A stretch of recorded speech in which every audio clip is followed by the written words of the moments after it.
Prime time ಎಟ್ 9ಗೆ ಸ್ವಾಗತ. ನಾನು ವಿದ್ಯಶ್ರೀ. ಮೊದಲಿಗೆ ಹೆಡ್ಲೈನ್ಸ್. ಮಾಜಿ ಸಚಿವ ಎಚ್.ಡಿ. ರೇವಣ್ಣ ಎಸ್ಐಟಿ ಕಸ್ಟಡಿಗೆ. 4 ದಿನಗಳ ಕಾಲ ಎಸ್ಐಟಿ ಕಸ್ಟಡಿಗೆ ನೀಡಿದ ಜಡ್ಜ್ ಹೆಚ್ಚಿನ ವಿಚಾರಣೆಗಾಗಿ ಮೇ 8ರವರೆಗೆ ಕಸ್ಟಡಿಗೆ ನೀಡಿದ 17ನೇ ಎಸಿಎಂಎಂ ನ್ಯಾಯಾಧೀಶರು.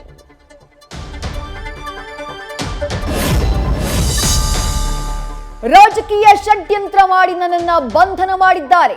ನನ್ನ ವಿರುದ್ಧ ಸಾಕ್ಷಿಯ ಸಿಗದಿದ್ದಕ್ಕೆ ಕಿಡ್ನಾಪ್ ಕೇಸ್ ಹಾಕಿದ್ದಾರೆ. ಜಡ್ಜ್ ಆದೇಶಕ್ಕೂ ಮುನ್ನ ಬೌರಿಂಗ್ ಆಸ್ಪತ್ರೆ ಮುಂದೆ ರೇವಣ್ಣ ಸ್ಫೋಟಕ ಹೇಳಿಕೆ.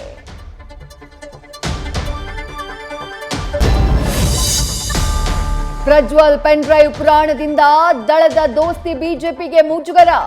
ದೋಸ್ತಿ ಜೊತೆ ನಿಲ್ಲುವುದಾಗಿ ಭರವಸೆ ನೀಡಿದ ಅಮಿತ್ ಶಾ, ಮೈತ್ರಿ ಮೇಲೆ ಪೆನ್ ಡ್ರೈವ್ ಎಫೆಕ್ಟ್ ಆಗಲ್ಲ ಎಂದ ಬಿಎಸ್ವೈ.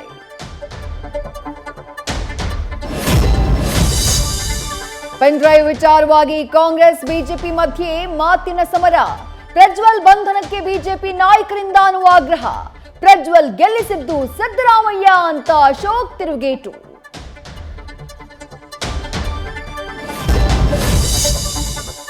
ಕಾಂಗ್ರೆಸ್ನಿಂದ ರಾಜಕೀಯ ಎಂದ ದೋಸ್ತಿ ನಾಯಕರಿಗೆ ಹಸ್ತಪಡಿಯ ಟಾಂಗ್.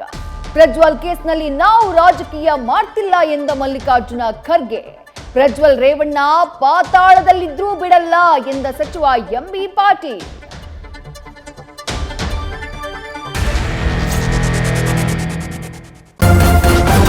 ನ್ಯೂಸ್ ಫಸ್ಟ್ ನಿರ್ಭೀತಿಯಿಂದ ನಿಮ್ಮ ಪರವಾಗಿ.